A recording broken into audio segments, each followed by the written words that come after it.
Mhm. Oh, oh yeah, this is going to be recorded, by the way. I'm sorry. I'm sorry to tell you, if it's okay with you guys. Okay. We're just kind of experimenting a little bit, seeing if it might be Mhm. useful for somebody else. Uh, Mhm.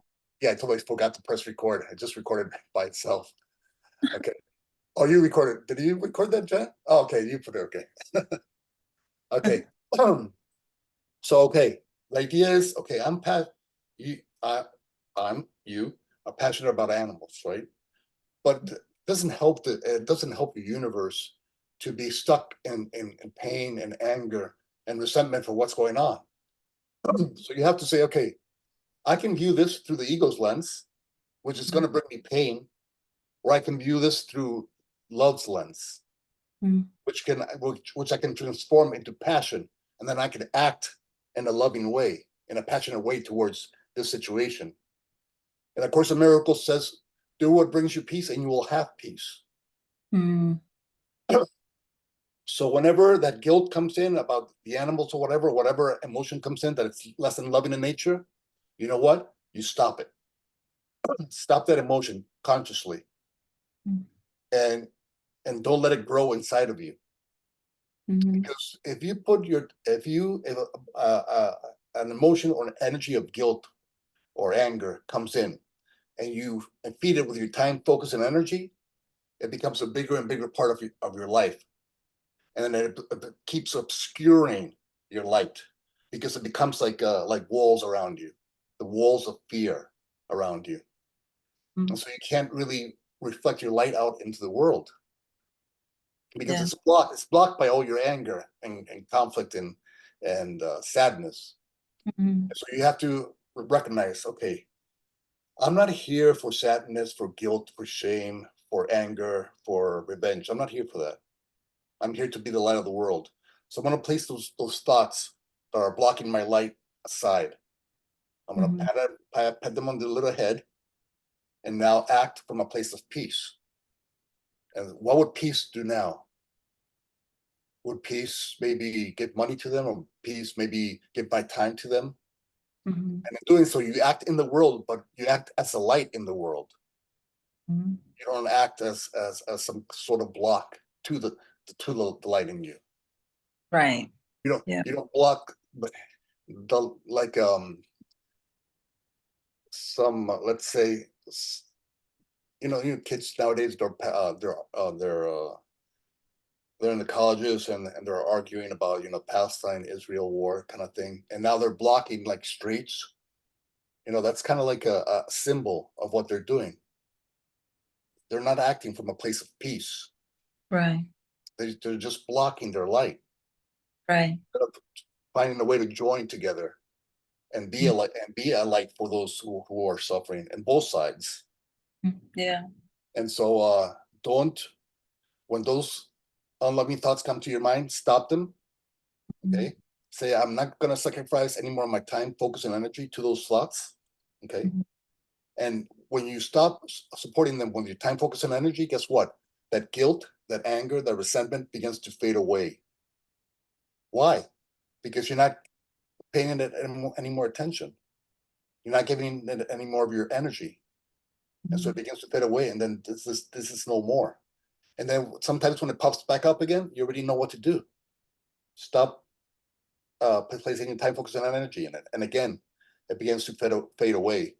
And then what comes in its place is peace and any of love's expressions. So instead of anger, you have forgiveness or compassion or understanding. And so that compassion, forgiveness, and understanding becomes more of your natural response to the situation. Right. I think that's is like, okay, maybe I don't know if the ego can comprehend. Maybe that's what I'm asking my ego to understand that everything is all right, even though it has suffering. It's okay, perhaps it's karma, or and then they're not. They're not suffering in vain. That's what I mean. There's a bigger purpose. That's what I think my ego, at least my ego, wants to understand. So I can feel the acceptance for this type of thing. Yeah, and you can feel acceptance, and you can still do action. You know, you can still take the action that Mhm. brings peace to your mind. So it's not about not taking action. Now, if not taking action brings you peace, then don't take action. But if taking action brings you peace, then take action. But take Mhm. action from a place of peace, not from Mhm. the ego's mindset of anger and resentment and revenge, because Mhm. that gets us nowhere near the state of peace. Mhm. And so, and every time those thoughts come in, just remember what to do. Stop placing your focus on them. Stop feeding them. Stop sacrificing your time and energy to them. Let them fade away where they belong in nothingness. Okay. And then align with the truth in you and practice using those moments to trust the divine more. Mhm. Say, God, okay, you know, I'm going to act in this place. I'm going to act from a place of peace here and try to help the animals in this way. But you know what? Behind everything, I'm going to trust in the divine design. I'm going to trust that God is in some way, shape, or form using this for good, Right. using this to help us awaken to how we should be treating the animals. Right. There is a way to treat animals with compassion, and you know, it's a big world. Sometimes we still need to be a food source, but we can still treat them with compassion as Mhm. long as they're alive. You know. Right. Yeah. So Thank you. so in the end, it's not the situation out there is not causing you the pain or the anger. It's your decision to focus on those thoughts that are Mm. causing you the pain and the anger. Okay, Right. so don't blame the outside world, don't blame the animal farms and all those people out there for your pain and suffering.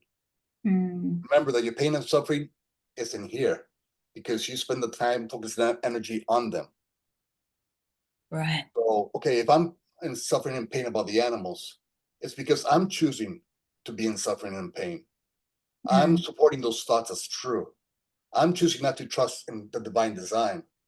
Right. And that's what's taking away my peace, not what's out there. And Mhm. so remember, you have the power. You have the power. The outside world does not have the power unless you give the outside world the power. I Mhm. say that, oh yeah, all that is real and all that creates my anger, my sadness, and my resentment and my pain. So Mhm. you have the free will to choose what thoughts you think, what thoughts you allow into your mind, and what thoughts live inside of you. And if those thoughts that you allow inside of you are full of peace and joy and compassion and forgiveness and love, then that's the world that you will see. But if you allow those guilt thoughts, those anger and resentment and hate and revengeful thoughts to live within you, then that is the world that you will see. But you're seeing it only because you're supporting it as real. And so the power resides within you, not out there. Right. I see. And so whenever an unloving thought comes, just forgive your misperception because you and practice using that moment to trust God more. Say, Yeah. God, I don't know why this is happening this way, but I'm going to trust that you are in control. That perfect love is in control. Mm. And if perfect love is in control, everything is going to work out for good. And Right. all you have to do is look at your past and see how Mhm. many difficult challenges and rough times you had, but how much did you actually learn from those times? Mhm. And how much of a more compassionate and wiser being the past, those difficult times helped you become. And if those difficult times helped you become the more compassionate person that you are today, wouldn't gratitude become your response to those past difficult times and those difficult individuals that we communicated with? Yeah. Yeah. No, yeah, trust in God's plan. It's a big it answered the questions. Yeah. Yeah, well, yeah. One of the things, if you lack peace, unconsciously, you're not trusting God. Unconsciously, you're not trusting in the divine design. And so anytime you lack peace, just remember, it's because I am not trusting in the divine design. And so let me use this moment to remember that I am worthy of peace And I can get to the place of peace by trusting in the divine design. And yes, still taking action. If it brings me peace, take action, I'll take action. Mm. Mhm. So now you can take action and still at the same time have peace. And at the same time increase your trust in God. And then when you do all those three together over and over again, you become unstoppable, really. Yeah. Thank you. Mhm. Righty.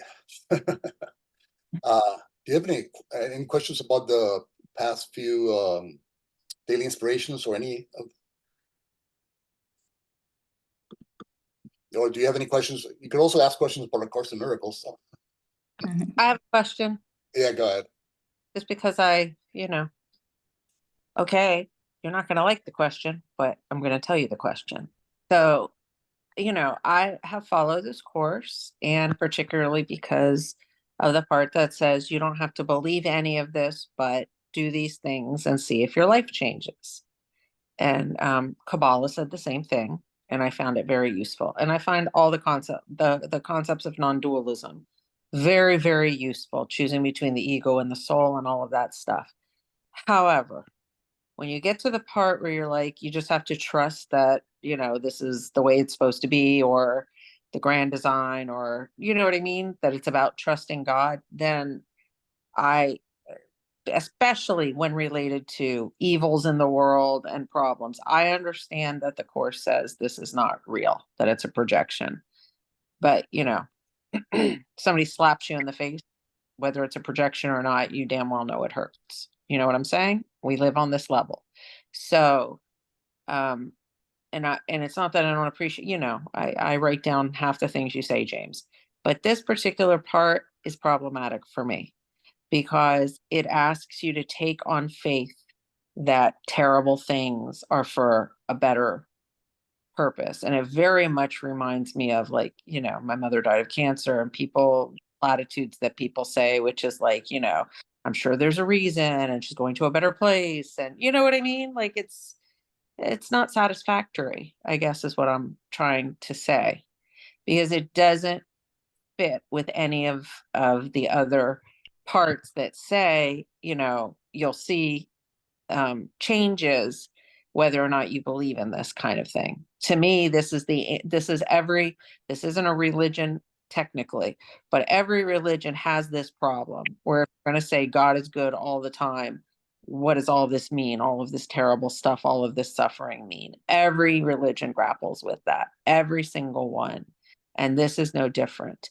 And no religion has ever given me a satisfactory answer. The closest anybody came was my Kabbalah teacher, who is just like, some things are not for us to know. You won't find out till it's over, kind of thing, which is honest.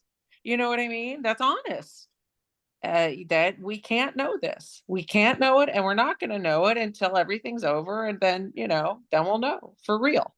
But in the meantime, when you're looking for answers from a system, and that's what this is, a certain form of system of how to think, this area doesn't sit well with me. And I do not want to speak for, is it Renata? I do Yes.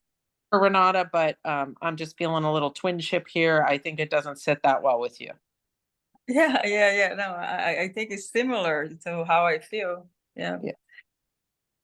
Yeah, and All right, lay it on us. You're welcome. I know you're so glad I showed up for this. no. I'm always glad. I always appreciate everybody. You don't. You shouldn't be forced to believe anything you don't want to believe, or you feel uncomfortable not believing. So if you don't believe what certain things that I say, that's perfectly fine. There's nothing wrong with that. But just ask yourself, whatever it is that you are believing, is what you are believing is it bringing you peace? That's the question that you have to ask yourself. It's my decision not to trust God. Is that bringing me peace? And if it is, hey, great.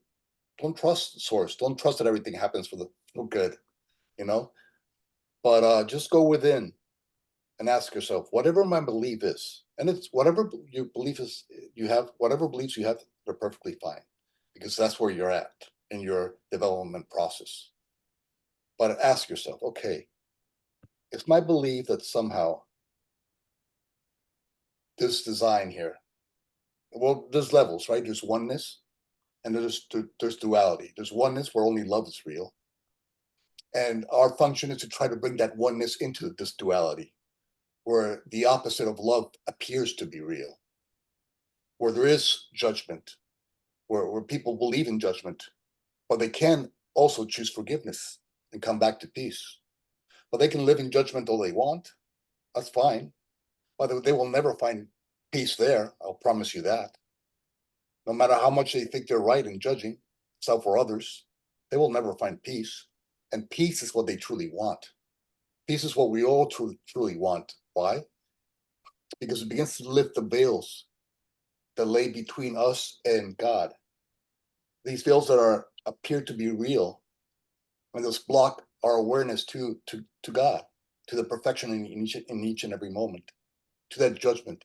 Lift the veil of judgment. Lift the veil of unbelief.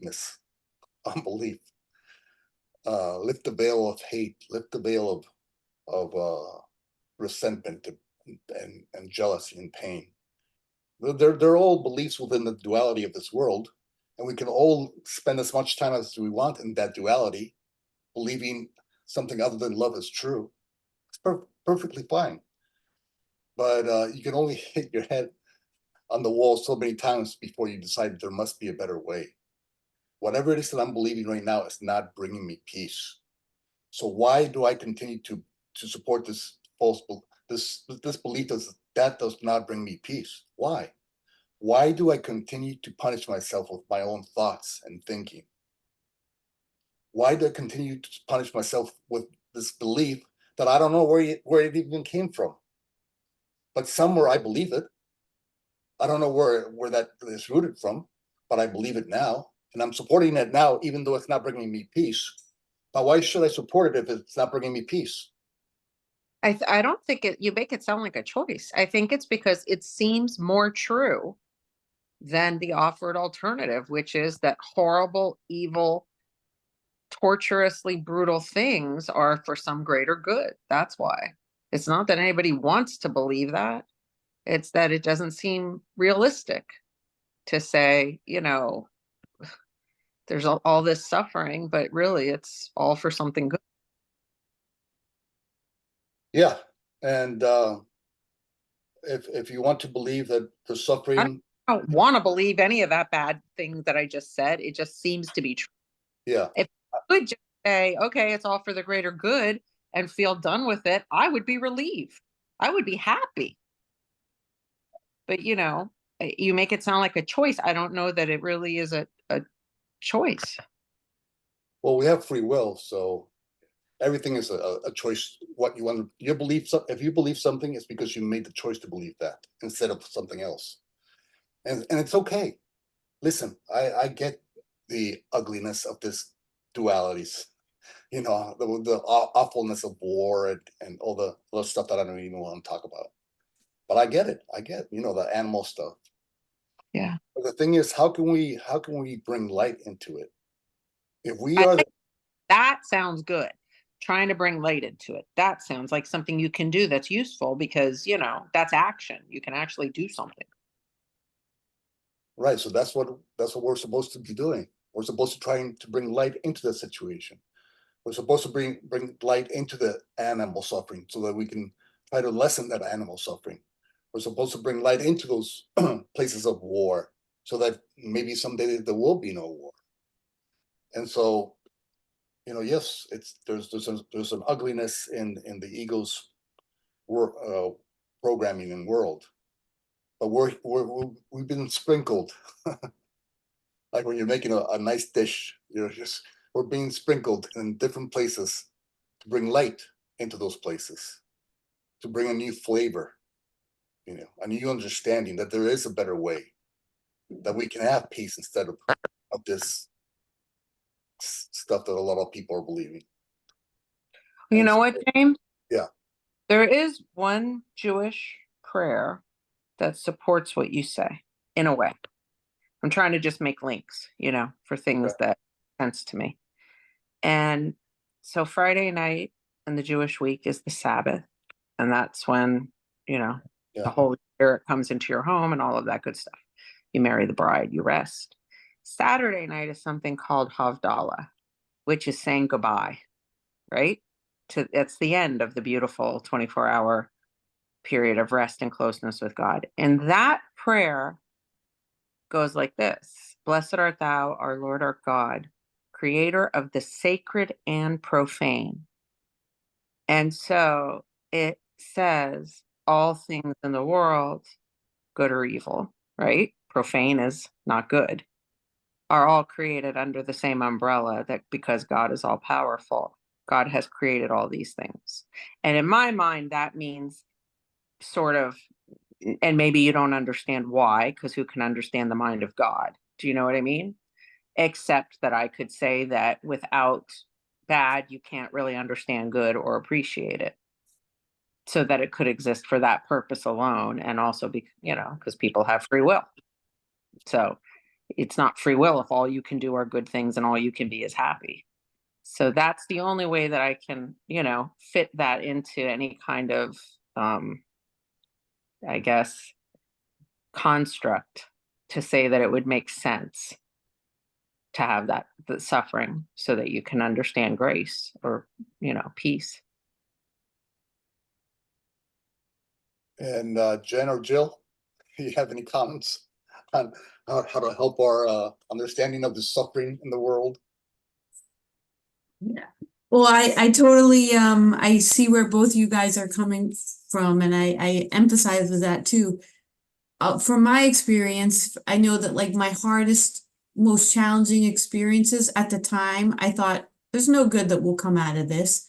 But the growth that came from those experiences was life-changing. So now I look back and think, I had cancer 15 years ago, and it turned into the most powerful, transformative experience of my life. So it's like, I think as our goal is to be like live it, to awaken to our divinity, to our higher self. And I think it's like we take these hard experiences and we have to be that light, be that love, and transmute them in every way we can. And that's where like we're given that opportunity to rise up and be the divine being that we came here to be. And you know, it's a horrible thing to see people suffering and dying and all those things, but it's from our human side, we can say, oh, this is horrible. But from the soul side, when someone's leaving, we don't know. Maybe that's because that's their souls. Like if someone died of cancer, maybe it was their soul's time to move on to the next realm or something like that. So the You Have Chosen to Remember work has really helped me to look at things from a different perspective and try to be like, okay, from the soul perspective, how can I look at it from the soul perspective? Because, you know, the world is full of duality and decay and life and all the difference in between. And when like, you know, like I'll be outside hiking and I'll see an animal get eaten by a hawk, and I'll be like, oh, that poor animal. But it's like, well, the hawk needed to eat, and that's the food chain. So it's kind of like I have to just give that one to the divine and say, that's for yeah, I don't know. I just have to hope for the best. And I think that is a bit of faith for me too on that. There is that, I grapple with that, you know, that everything is all good, all love. And it's my aspiration to get there, to be that everything is all love, but I still work on that. But when I look at it from the soul perspective, I feel like I can see it from a grander way and not look at it as, well, like as someone say, if someone's suffering and dying, I don't know what that suffering is going to do for their soul. Maybe that's the best thing in the world for their soul, for their spiritual growth. So I don't know, as like my two little eyes don't really know. So I'm going to give that one to God and pray for the best for them and for the situation, and try to hold love in my heart. And it's just like it's a spiritual, as one of the daily things was that every day is your personal workshop. And I really resonate with that. And I think all these challenges are part of our personal workshop. And I try to look at it that way, if that helps on that. Yeah, we see such a small part of eternity, you know, and then we think we somehow can judge that situation as bad or good, but we don't see the whole picture. Mm. Or maybe there is somebody who sees the whole picture, and maybe there is somebody who understands how everything is going to be used for good, and how everything is used for in the end for good. And so that's just a practice of faith, I guess. And just looking back at your life, like you said, Jennifer, like so many things, so many challenges we've had in our lives, and difficult times, and we went through them, and they were challenging, and they ended up making us a more self-aware and compassionate and kind human beings. And so at the time we didn't believe that, you know, but later on, with the gift of time, we were able to see a bigger picture, and we saw how even the darkness could be used to bring us to a greater understanding of the light within us. And so if we can see that little picture there, couldn't that same truth go into the ideas of wars and all other sicknesses and all other so-called negative stuff? Maybe there is a light at the end of the tunnel, and maybe even the darkest dark will be used by God to bring the light into the world. And maybe those people who are in the darkness are being molded into somebody who can actually help hold up the torch of understanding and compassion, just because they went through that process themselves, Mm. just because they have that life experience. And so what do we know about all those people in war right now? Maybe those children will grow up to be these passionate leaders, anti-war leaders, because of the hell they've been going through. So we don't know. All we can do is trust or not trust. It's our free will. And all you have to do is decide what belief brings me peace. If I know that I'm here to be a light of peace, why wouldn't I align with the beliefs that bring me peace instead of the beliefs that increase my fear and doubt and guilt? Mm. Jill? Yeah, I agree. I agree with Jen too. For me, I starting to see even painful experiences and struggle as kind of a portal. Because it's it's what woke me up out of the dream as well. Like my story was 21 years ago, I lost my son in a snowmobile accident, and it was horrific. I mean, I went through the darkest night of the soul, and I have come 21 years later to see that Cody's life as a gift, and I would not be the person that I am today if that wouldn't have happened. Now, do I think that, that was a thing that I'm happy happened? No, but I do feel like there was some divine order in it, for as strangely as it seems. There was a lot of things that he would say that, like, I feel like at a soul level, he kind of knew he wasn't going to have a long life. It was just really, and I remember laying in his bed, and I was really honestly thinking about wanting to take my life. I had 2 other children, so I wouldn't have done it, but I was like, if there is a God, I need to know it now. And what happened from that is, like, I was going through these tears, and all of a sudden I saw these little lights around my bed, around his bed, and that was the moment that I felt like I felt God's presence or angel's presence. I don't know what it was, but since that moment, I've spent the next 21 years trying to find that connection because it was so beautiful. And I see it all the time that people get a cancer diagnosis, or somebody that they love can be like tragically lost. And I see that it can be a portal to waking up out of this dream, because otherwise we don't always look, we don't always sometimes it's those moments when you get down on your knees and you have nowhere else to go but ask for the peace of God. That so I don't know. It's hard though. I'm not one that watches like any news or anything. I'm very sensitive to that. And I'm just like, praying for peace. But I do feel like what Jen said, there's like a higher perspective that we don't know what anything's for. And I feel like that's such an empowering statement in the course. Like, I don't know what anything's for. Like, I don't have to figure it out, it can just, yeah, for me, I can just trust that there is a divine order and this world isn't real. And the ego insanity never stops. I mean, it's just ego insanity. And this, and all we can do is wake up out of the dream and remember that this is not, this isn't where we we belong. Our home is, in heaven, the kingdom of heaven. So that's my take on it. Thank you. Thank you. Yeah, and it gives you, I mean, obviously, that's one of the worst things that could happen in the world, right? Losing a child. I think Well, that is, Yeah, probably, yeah, the worst.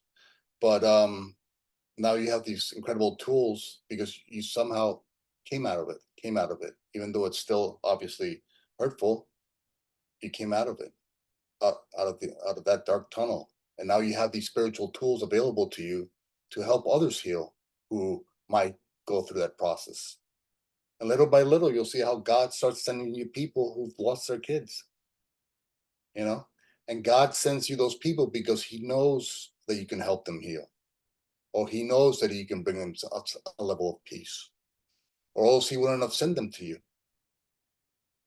But He wouldn't have sent them to you unless you had those tools in your tool belt. And those people that you will help now because of your life experience, and that you will help in the future, they would have never been helped unless your son decided to pass away.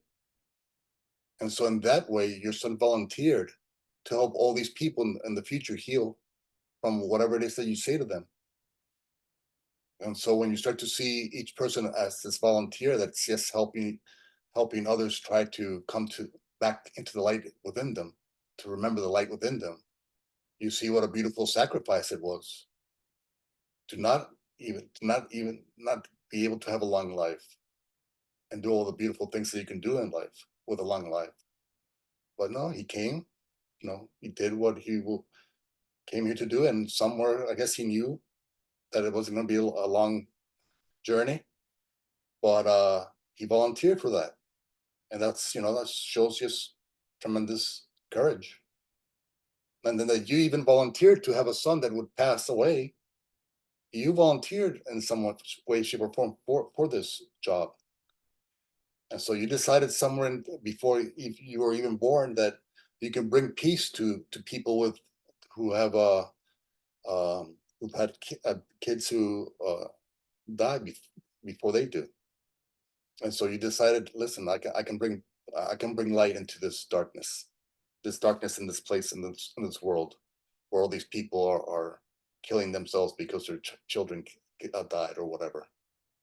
And now with this fentanyl thing, that you take one little pill and you pass away, how there's so many kids passing away nowadays.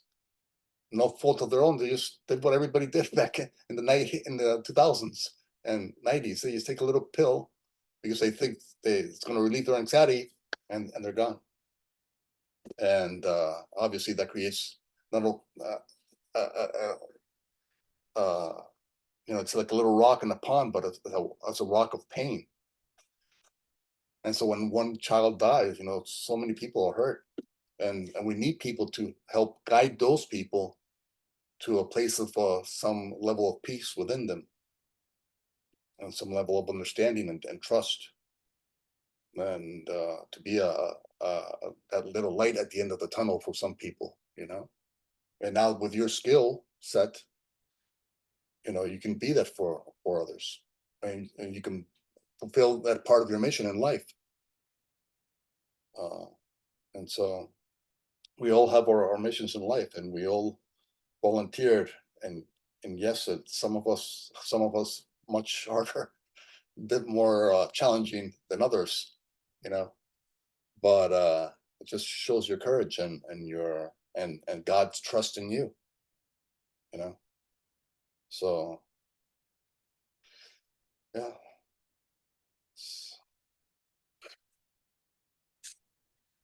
Hmm. Um, anything, Renata? No, I'm just like getting like more and more peace. Like before coming to this session, I had a fight with my brother, and it was like with so much like I wanted to cry. It was like, and now I like what you said, like don't allow these thoughts of sadness and whatever it is. So I am focusing on all this what's being discussed here. And it's so true because I'm following a girl in Brazil. She's 17 years old and she has terminal cancer, but she is so positive and so trusting in God's plan. And she is like I think about this girl every day because her message is like think about of all the things that you can do, and she maybe have a couple of months to live, and so value those things, that you can do so many things that I'll not be able to do. But that's exactly what I'm saying. She's just bringing light and this acceptance and this trust that everything is well. And I think these people that come with this mission, they are like you said, they have a lot of courage, but they have a lot of light also to support this type of mission, And yeah, so maybe what she said about her son is what you said. I agree. Somebody had a lot of light and decided to do that in order to bring more light to the world. It's beautiful mission. Yeah. Thank you. Yeah, and the course always says, I can choose peace instead of this. Mm-hmm. And you forgive so that you can have peace. Mm. So no matter what the argument was, like, with your brother, you have to decide, okay, do I want this or do I want peace? Yeah, exactly. Yeah. I can have that judgment that tells me that I'm right, or I can have Mhm. peace. It's Yeah. my choice in the end. Now you have to decide, am I worthy of peace? Mhm. You have to look in the mirror and say, listen, am I truly worthy of peace? If I am, then let me forgive, because I Mhm. know that forgiveness is the only road to peace. So, be the courageous one and say, Mhm. listen, I'm sorry. I Yeah. want to have peace. I want to, be in a loving relationship with you. And Mhm. whatever our our our arguments are, I love you. Mhm. Yeah. Above all else, and Mhm. so forgive your misperceptions of the situation, forgive your brother, and remind Mhm. yourself that you're here to be a light in the world. And the only way Mhm. to do that is by being aligned with the state of peace, Mhm. not with judgment and anger and resentment and guilt and shame. Mhm. That's never going to deliver to you the peace you want, no matter how right the ego says that you are. And so, Yeah. Yeah. Thank you. uh, But what this girl it has terminal cancer, she always says, uh, even though she feels pain, she has a huge tumor now she can part of her lungs is compromised, so she can barely breathe, but she's having a normal life. It seems, she has taken a lot of medication for pain, but she says above all that, she still has gratitude. She feels that she believes like in Jesus, and that Jesus is. She came to this world to not to be heal herself, but to heal, and that's why she went through all that. Mm. It's beautiful. Yeah, that is lovely. Yeah. Well, did we want to read any of the Daily Inspiration? Anybody see one that they could had a question on? Well, Jennifer, I think you talked about creating your own individual workshop. Yeah, I like that one a lot. Yeah. So I'll just go ahead and read it, and if we have any questions on it. Okay. Paragraph 1. No matter what dark, tumultuous tunnels the ego tries to have you. I always love when I can write something, but I can't pronounce it. I go, I sound smart on paper. No matter what dark, tumultuous tunnels the ego tries to have you travel through, as God's creation, this is, by the way, April 27th. As God's creation, you have a natural pull towards the light, towards a more balanced, peaceful, forgiving, joyous, and loving journey. Every day, unconscious of it as you may be, you and God have co-designed the journey you are now on. You and God have co-designed an individualized growth workshop to help you heal and awaken. For example, if you have bought into the ego's darkness and are supporting its tools of judgment, then you will bring someone into your experience who will help you work through that delusion, aka your brother. What and who you bring into your daily experiences are all a part of your personalized spiritual growth workshop. It is designed with your specific growth, healing, and awakening in mind. Paragraph 2. Today, remember that each situation and relationship you experience is part of a sacred and individualized workshop that you have co-designed with the divine. The divine, being perfection, only creates perfectly. Whenever you doubt yourself or the purpose of your workshop, simply remind yourself that you have co-decided with God. Everyone in your workshop heard your soul's call for help and healing and courageously answered your call. These are the people who have volunteered to be in your life now. Understanding this, offer them your gratitude, not your judgment. In essence, they are a gift from God to you, and you are a gift from God to them. The sooner you realize this, the sooner you will have gratitude, compassion, forgiveness, peace of mind, harmony, joy, and understanding as your companions. So you can read that one to your brother. Yes. Thank you. Yeah, and so see, you're holding on to some thought within you, right? That's supporting the idea of judgment. Okay, that somehow your brother is not God's perfect creation. Okay, and so you have that belief living inside of you, like a cancer, in essence. And so your brother's helping you see, by you judging him, that judgment is living within you, that poison is within you. So you're projecting that poison out into the world, onto your brother, to help you see that you believe that judging God's creation is in some way worthy of you or worthy of him. And so what your brother's doing is helping you see that you're holding something within you that is not love. And so when you recognize that all your brother is doing is mirroring your internal condition, your response to him for that service is gratitude. Because he's helping you decide, I can have peace instead of judgment. I can have peace instead of pain.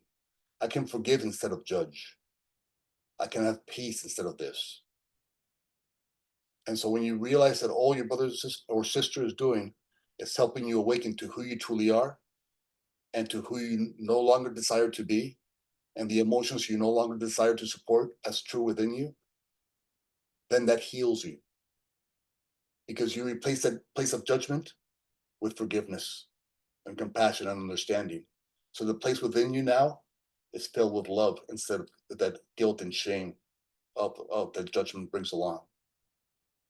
And so all your brothers in truth doing is helping you practice deciding that you're worthy of peace, that you can be a light in this world, that you can decide to let go of judgment and instead offer forgiveness and achieve the state of peace.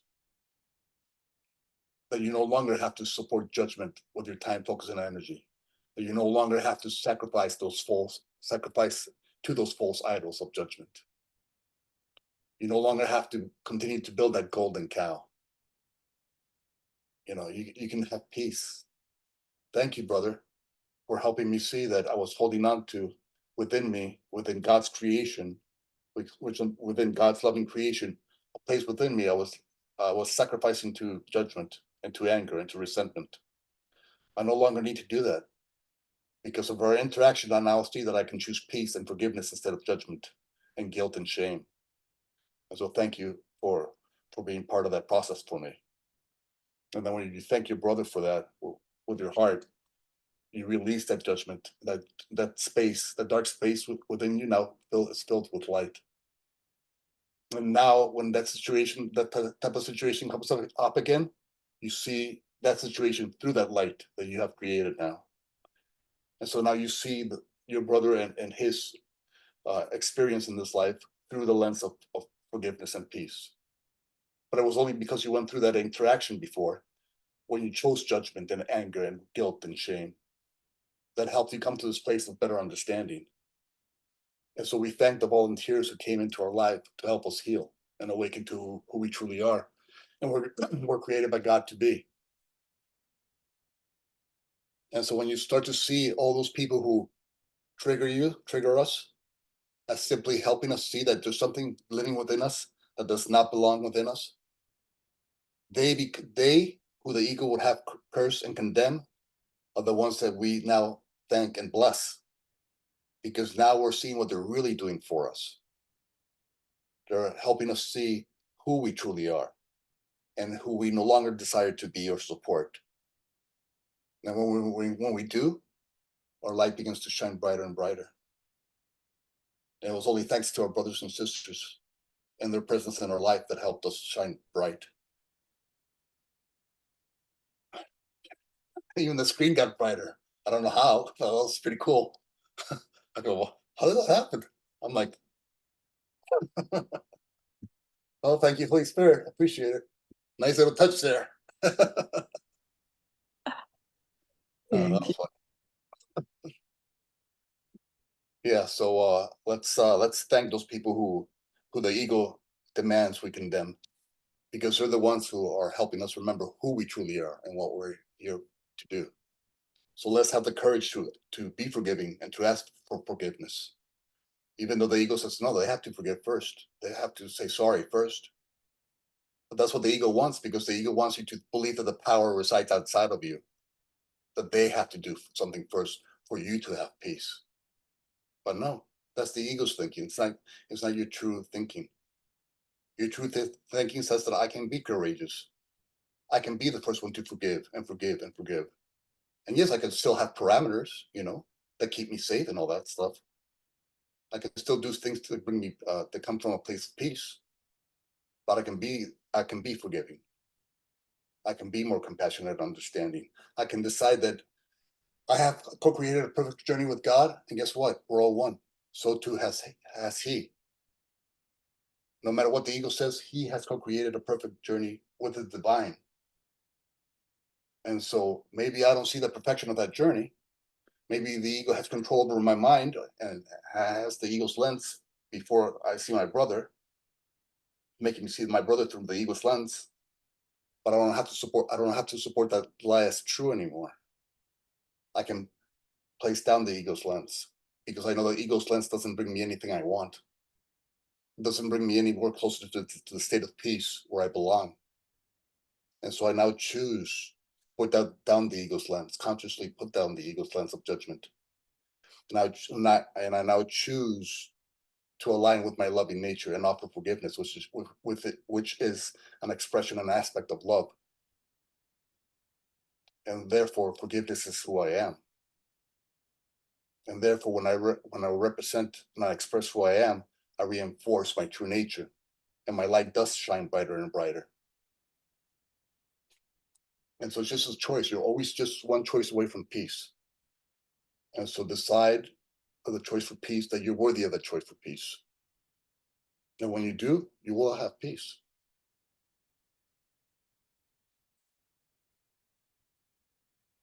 And comments in helping our friend Renata find peace. She looks pretty peaceful now. But I love the choice of asking what brings me peace, because that is such an important spiritual tool, really, because sometimes what brings us peace is to take action and to do something about the injustices in the world. And sometimes what brings us peace is realigning our thoughts to the what to look beyond our misperceptions or to align with love. And I just find it to be like how we could do self-loving boundaries, all the different things. It's like, what brings me peace? It's such a good question to keep bringing up in all these challenges. And it doesn't mean that we are just passively just going to be like, okay, I'm going to keep my mouth shut. That's what the peaceful thing to do is. It's okay that sometimes being a lion is what's going to make us feel peace, because that's us being our true self, doing our aligning with who we are and taking that action. So I just like that, and I think it ties into what everyone was saying, and I think I'm going to leave that today with that reminder of just keep reminding myself what's bringing me peace, what will bring me peace. I thank you for that. Yeah, you can say, well, what peace have me think, say, and do? And then think, say, and do only what peace would have you think, say, and do. Hmm. And if you think, say, and do only what peace would have you think, say, and do, guess what? You'll have peace.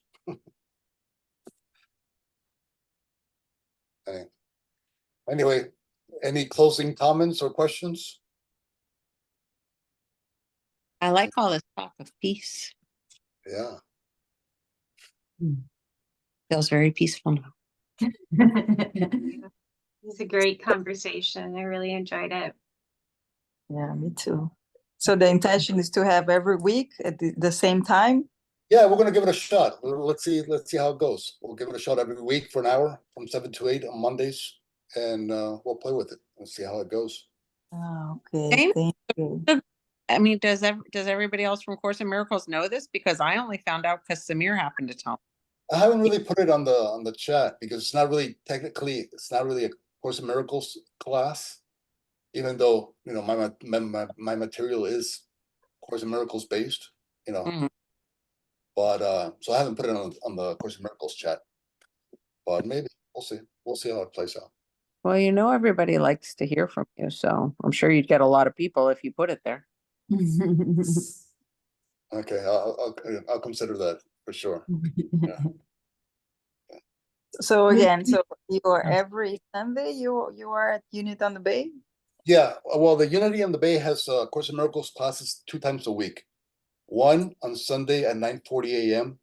Usually people go to that class physically, and there's also a Zoom part of it.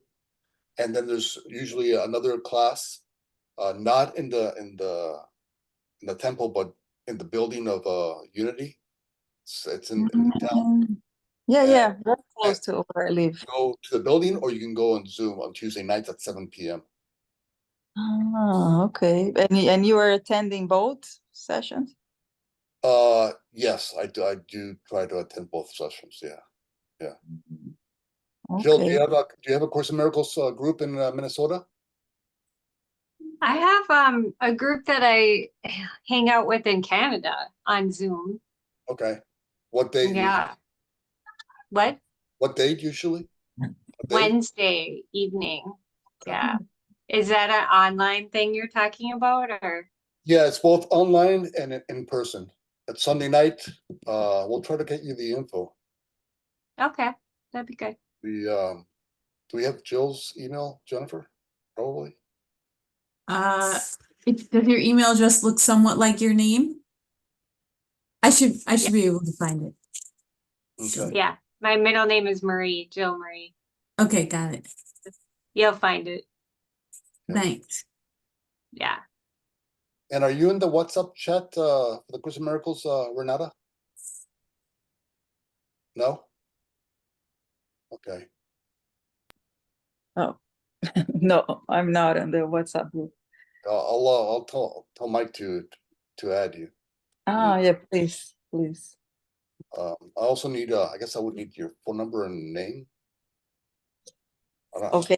I'm not, let's just say I'm not a tech guy, so that's what Jen is for. Send you here on the chat.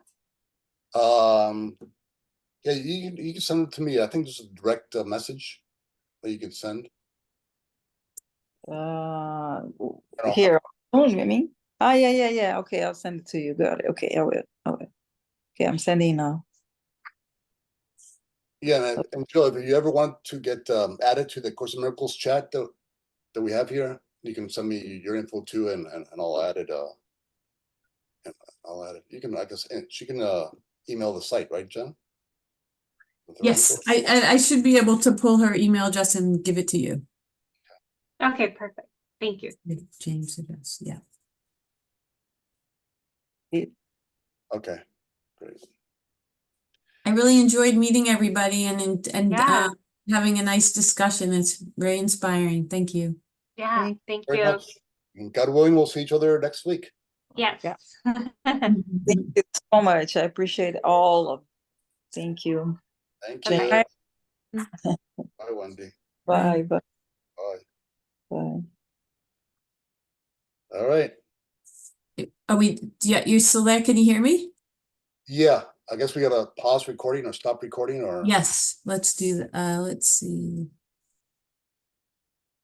I can do it. You can, okay. And then it says the recorded file will be converted to MP4 and something or another. Oh, now it's recording again. No. This message is being recorded. No. Okay.